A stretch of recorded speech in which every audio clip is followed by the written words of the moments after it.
ሰላም የተወደዳችሁ በመላው ዓለም የምትገኙ ኦርቶዶክሳውያን የተዋህዶ ልጆች ሁላችሁ የእግዚአብሔር ጸጋና ሰላም ከሁላችን ጋር ይሁን። እንግዲህ ዛሬ በእንደዚህ አይነት ሁኔታ የተገናኘንበት ምክንያት ደግሞ ይህንን ቪዲዮ ያዘጋጀውበትም ትልቁ ምክንያት ሁላችሁ እንደምታውቁት ምድራችን በብዙ ውጥረት ውስጥ በብዙ ጭንቀት ውስጥ ነው የምትገኘው። ከዕለት ወደ ዕለት በየጊዜው የሞት ዜና የሞት አዋጅ ጦርንና የጦርንም ወሬ የምንሰማበት ጊዜ ስለሆነ በዚህ ሰዓት ላይ ክርስቲያኖች ምን ማድረግ አለባቸው? ከዕለት ወደ ዕለት ምድራችንን ስንመለከት ዓለማችንን ስንመለከት የምንሰማው ነገር ሁሉ እንግዳ ነገር ወይስ ተጽፎ የነበረ ጉዳይ ነው የሚለውን ክርስቲያኖች መመርመር ይገባቸዋል። ከዚህ የተነሳ መጽሐፍ ቅዱስ ምን ይላል የሚለውን መረዳት ስለሚገባ አንዳንዶች ደግሞ ይህንን አጋጣሚ በመጠቀም የዘመን መጨረሻ ነው፣ የዘመኑ ፍጻሜ ነው፣ ስለዚህ በዚህኛው ጦርነት ዘመኑ ያበቃል ያከትማል ብለው የሐሰት ትምህርታቸውንም ደግሞ በዚሁ የሚያስተላልፉ ብዙ ውር የሚሉ ሰዎችም ስላሉ እኛ ኦርቶዶክሳውያን እኛ ክርስቲያኖች መጽሐፍ ቅዱስን ተረድተን የእግዚአብሔርን ቃል አንብበን ደግሞ በዓለም ላይ ካለው ውጥረት በዓለም ላይ ካለው ጭንቀት እንዴት ራሳችንን ጠብቀን መቆየት እንደሚገባ ሞትም እንኳን ቢሆን ሞት የህይወታችን ፍጻሜ እንዳልሆነ እኛ ከሞት በኋላ ህይወት ከመቃብር በኋላ ትንሣኤ አለ ብለን የምናምን ስለሆንን በዚህ ሞት በበዛበት የሞት አዋጅ በበዛበት የሞት ዜና በበዛበት የመከራ ስጋት ባጠላበት በዚህ ሰዓት ላይ ሁላችንም በጥንቃቄ በጸሎት በትጋት መቆየት እንደሚገባን ጥቂት ነጥቦችን ለማሳሰብ ነው።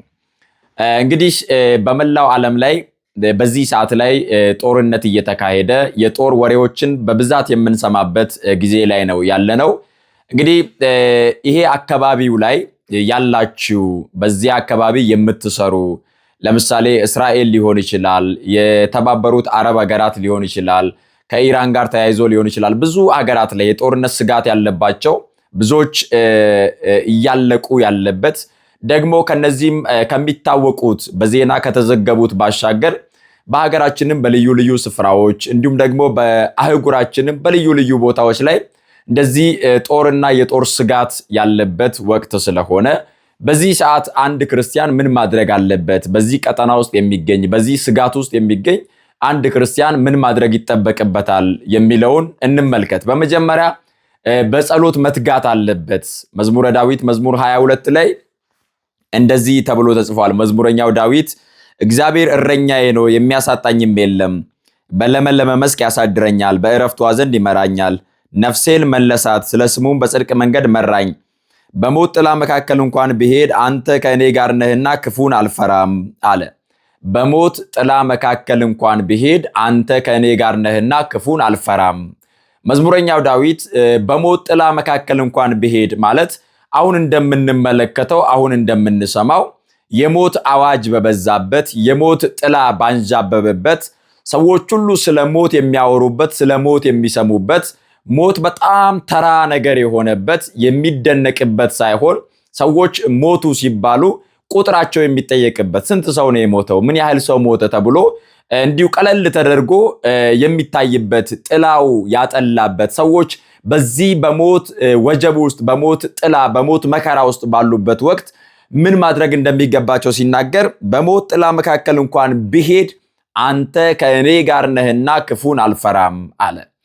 የሀገራችን ልጆች በየዓለማቱ ያላችሁ ለስራ ጉዳይ በተለያዩ ዓለማት የምትገኙ ሁላችሁ በዚህ ስጋት ውስጥ ያላችሁ በዚህ የመከራ ስጋት ውስጥ የምትገኙ ሁላችሁ ይህንን መጸለይ አለባችሁ። ከዳዊት ጋር ሆናችሁ በሞት ጥላ መካከል እንኳን ብኖር በሞት ጥላ መካከል እንኳን ብቀመጥ አንተ ከኔ ጋር ነህና ክፉን አልፈራም በማለት ልክ እንደ መዝሙረኛው ዳዊት በሞት ጥላ መካከል እንኳን ብሄድ እግዚአብሔር ከኔ ጋር ነው፣ እግዚአብሔር እረኛዬ ነው፣ እግዚአብሔር ጠባቂዬ ነው፣ መውጣት መግባቴን መዋል ማደሬን መቀመጥ መነሳቴን ሁለንተናዬን የሚጠብቅ እግዚአብሔር ነው በሚል የእምነት ልብ ነው በዚህ ሰዓት ይህንን መከራ ይህንን አስጊ የሆነውን ይህንን በብዙዎች ዘንድ ውጥረት ያስከተለውን ምድሪቷን ያስጨነቀውን ነገር በዚህ መንገድ ማለፍ ያስፈልጋል። ስለዚህ ዳዊት በሞት ጥላ መካከል እንኳን ብሄድ አንተ ከኔ ጋር ነህና ክፉን አልፈራም፣ በትርህና ምርኩዝ እነርሱ ያጽናኑኛል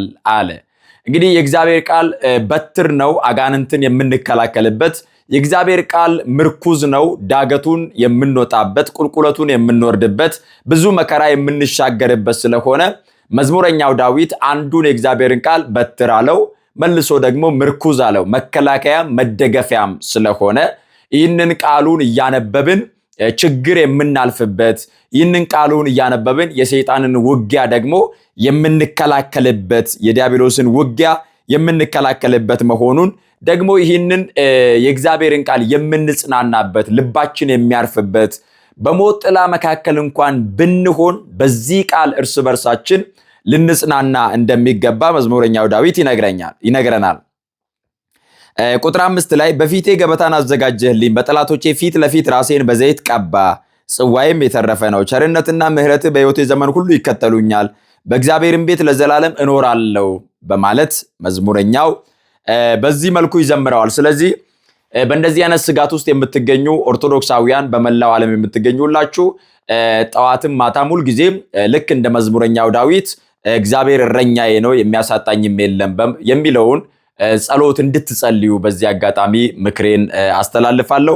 ሌላው መዝሙር 90 ቁጥር 1 ጀምሮ በልዑል መጠጊያ የሚኖር ሁሉም በሚችል አምላክ ጥላ ውስጥ ያድራል፣ እግዚአብሔርን አንተ መታመኛዬ ነህ እለዋለሁ፣ አምላኬና መሸሸጊያዬ ነው፣ በእርሱም እታመናለሁ፣ እርሱ ከአዳኝ ወጥመድ ከሚያስደነግጥም ነገር ያድንሃልና ተብሎ ተጽፏል። ስለዚህ በዚህ ሰዓት ላይ መጠጊያ የሌላችሁ፣ መሸሸጊያ የሌላችሁ፣ መደበቂያ የሌላችሁ በሰው ሀገር የምትገኙ፣ በዚህ የጦርነት ስጋት ውስጥ ያላችሁ፣ በተለያዩ ዓለማት ውስጥ ሆናችሁ መደበቂያ መሸሸጊያ አምባ የሚሆናችሁን ነገር አታችሁ የተጨነቃችሁ ሰዎች ከዳዊት ጋር እንደዚህ መጸለይ አለባችሁ። በልዑል መጠጊያ የሚኖር ሁሉም በሚችል አምላክ ጥላ ውስጥ ያድራል። ስለዚህ አዳራችን መጨረሻችን የአምላክ ጥላ እንዲሆን፣ በአምላክ ጥላ የተከለለ ሰው፣ በልዑል ጥላ የተጋረደ ሰው በሞት ጥላ መካከል እንኳን በሰላም በእረፍት መኖር ይችላል። ስለዚህ መዝሙረኛው ምን አለ? በልዑል መጠጊያ የሚኖር ሁሉም በሚችል አምላክ ጥላ ውስጥ ያድራል፣ እግዚአብሔርን አንተ መታመኛዬ ነህ እለዋለሁ። መታመኛችን እግዚአብሔር ነው። አንተ መታመኛዬ ነህ እለዋለሁ፣ አምላኬ ነው ካለ በኋላ መሸሸጊያዬ ነው ይልና በእርሱም እታመናለሁ ካለ በኋላ አምላክነቱን አምኖ መሸሸጊያ እንደሆነ አውቆ ወደ እርሱ የተሸሸገ፣ በጸሎት ወደ እርሱ የተደበቀ፣ ራሱን አሳልፎ ለእግዚአብሔር የሰጠ ሰው ደግሞ እግዚአብሔር ከአዳኝ ወጥመድ ከሚያስደነግጥም ነገር ያድነዋል። አያችሁ፣ ጠላት ከጠመደው ወጥመድ፣ በዓለማችን ላይ የመከራ ስጋት ከሆነው ከዚህ ወጥመድ ከሚፈነዳው ነገር ሁሉ እግዚአብሔር እየከለለ እየጋረደ ይጠብቀዋልና ከዚህ ከሚያስደነግጥ ከሚያሰጋ ውጥረት ካነገሰብን ነገር ሁሉ እግዚአብሔር እየጋረደ እንዲጠብቀን ከመዝሙረኛው ከዳዊት ጋር እንደዚህ ብለን መጸለይ ይገባናል።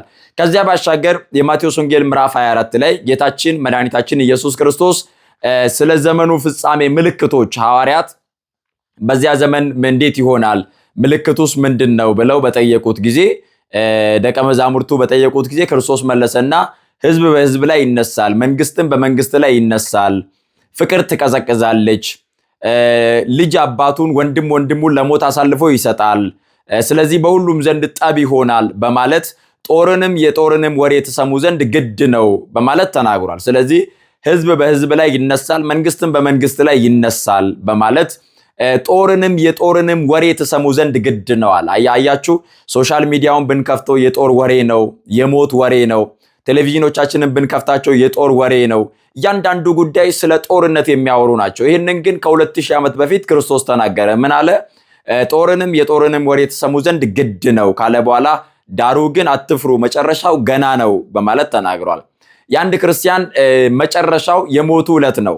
ምን ማለት ነው? በስጋ የሚያበቃበት፣ ነፍሱ ከስጋ የምትለይበት፣ ያ ከዚያ በኋላ ዳግም የንስሐ ህይወት የማያገኝበት፣ የንስሐ ዕድሜ የማያገኝበት፣ ቅዱስ ቁርባን የማይቀበልበት፣ አያችሁ ከእንደገና ለጸጸት እንኳን ቢነሳሳ መጸጸት የማይችልበት የመጨረሻው ማብቂያው ያኛው ነው። ስለዚህ ማናችንም መቼ እንደምናልፍ መቼ እንደምንሞት አናውቅምና እነዚህ ምልክቶች በምንመለከትበት ጊዜ ጦርንም የጦርንም ወሬ ስንሰማ መንግስት በመንግስት ላይ ህዝብ በህዝብ ላይ ሲሆን ፍቅር ቀዝቅዞ ጥላቻና በቀል በነገሰበት በዚህ ዘመን ሁላችንም በጣም በማስተዋል ሆነን ሙሽራችን ክርስቶስ ሊመጣ በደጅ እንደቀረበ አውቀንና አምነን ይህንን ተረድተን ተዘጋጅተን ዘይታችንን ከመብራታችን ጋር መጽሐፍ እንደሚናገር ሃይማኖትን ከምግባር ጋር አስተባብረን የምንናገረውን የተማርነውን ክርስትና በተግባር እንድንኖረው እግዚአብሔር መንፈስ ቅዱስ ሁላችንንም ይርዳን። በተለያዩ ዓለማት ያላችሁ እንዲሁም ደግሞ በተለያዩ የገጠር ስፍራዎች ውስጥ በስጋት ውስጥ የምትኖሩ ሁላችሁም እግዚአብሔር በያላችሁበት በቸርነቱ በምህረቱ ይጠብቃችሁ። አምላካችን እግዚአብሔር ሁላችንንም ይጠብቀን። ሁላችንም ንስሐ ገብተን ቅዱስ ሥጋውና ክቡር ደሙን ተቀብለን የመንግስቱ ወራሾች የክብሩ ቀዳሾች እንድንሆን እግዚአብሔር ሁላችንንም ይርዳን። ይቆየን።